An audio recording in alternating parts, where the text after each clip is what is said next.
savez, le Tai Chi Chuan n'est pas né seul. C'est le produit de l'ensemble de la civilisation chinoise. Il reflète la civilisation chinoise et en est une partie composante très importante. Pour réussir en Tai Chi Chuan, il est non seulement utile mais nécessaire d'étudier également d'autres éléments de la culture chinoise, tels que la calligraphie, la poésie, la musique instrumentale, musique chantante, etc. Là, il y a lieu de trouver des liens communs, n'est-ce pas, entre toutes ces branches des arts et des sciences chinoises. Et puis, je voulais chercher un mot que j'ai de la peine à traduire en français. C'est le mot Yi Jing. Si vous voulez, c'est une vision lucide qui détermine le niveau de perception, l'état de conscience, si vous voulez, n'est-ce pas? Alors, si le Yi Jing de l'initié reste toujours le même, il est difficile pour lui de continuer de progresser quand il aura atteint un certain degré dans son cheminement spirituel. Donc, si vous pouvez élargir votre champ d'études, de contact avec d'autres éléments de la culture chinoise, eh bien, vous pourrez élever votre Yi Jing. Et vous pourrez également comprendre le Tai Chi Chuan, ce qu'on appelle comprendre par analogie.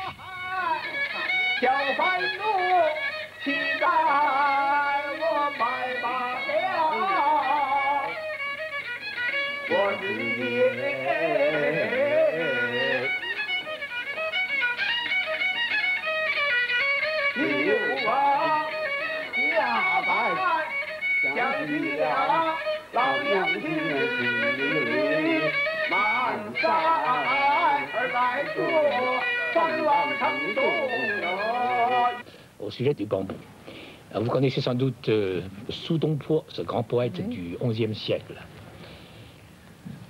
宁可食无肉，不可居无猪。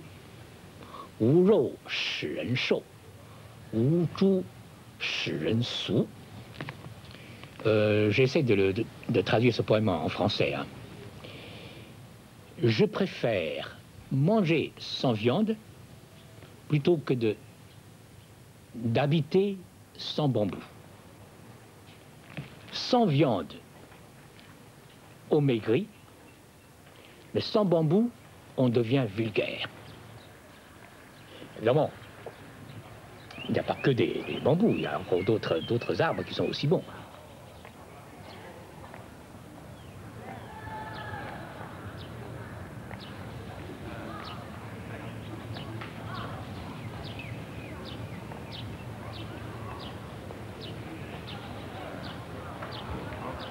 Vous savez, les anciens taoïstes se retiraient souvent, soit dans les montagnes, soit au bord de l'eau. Pourquoi? Parce que il s'agissait, à ce moment-là, mais maintenant encore, si vous voulez vraiment pratiquer de façon sérieuse, il faut penser à ça.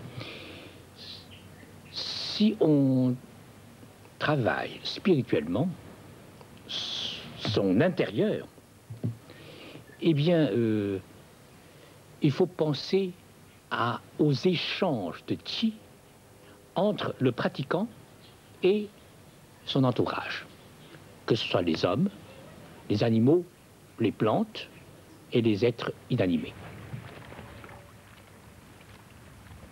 Dans les montagnes, on bénéficie d'un qi appelé qi de la terre.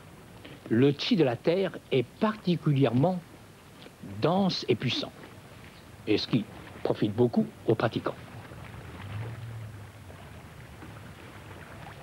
Et au bord de l'eau, on bénéficie du qi de l'eau.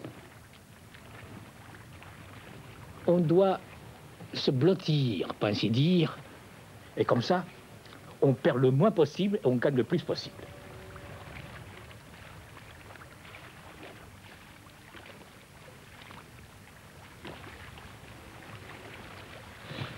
Mais faites attention à une chose, hein. D'après mon maître, pendant la vie, il est peut-être nécessaire de se retirer de temps en temps du monde pour bénéficier des conditions de la nature, n'est-ce pas? Pour se fortifier, pour progresser rapidement spirituellement. Mais il ne faut pas rester perpétuellement dans la montagne.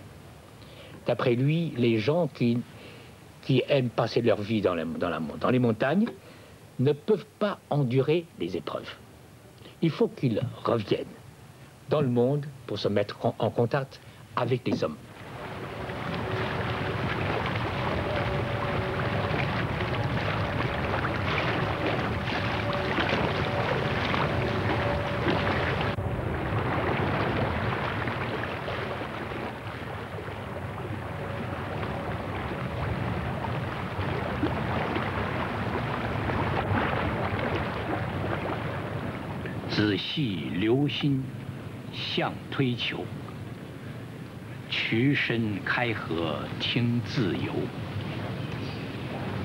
En concentrant mon attention, je m'applique à le rechercher.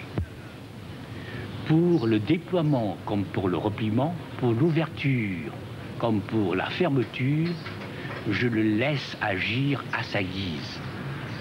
Alors rechercher quoi et laisser agir qui? Là, je me permets de vous révéler un petit secret, si vous voulez. Vous savez, quand on aura acquis la sensation de son chi, surtout le chi central, qui est dans le champ de cinabre, eh bien, petit à petit, on sentira nettement que ce chi augmente de volume et change de qualité. À un moment donné, ça devient liquide. Et ensuite, ça deviendra solide. Et, je dirais, l'homme du chi naîtra. C'est votre homme intérieur. C'est véritablement un homme fait du chi. Il a sa tête, son tronc et ses 4 membres.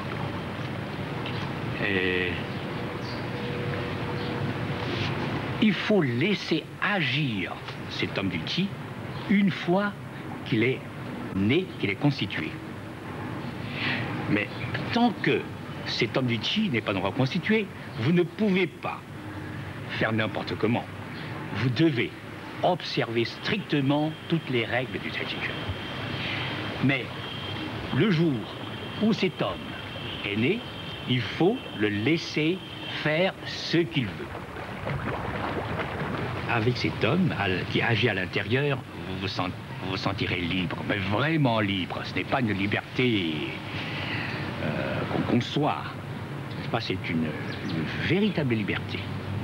Moi-même, si vous voulez que je vous confie un petit secret personnel, c'est que j'ai réussi à constituer cet homme intérieur quand j'étais en prison, dans les années 70, et en pleine révolution culturelle. Alors, dans les conditions lamentables pendant cette période, avec la constitution de cet homme intérieur, je me sentais pleinement libre, même en prison.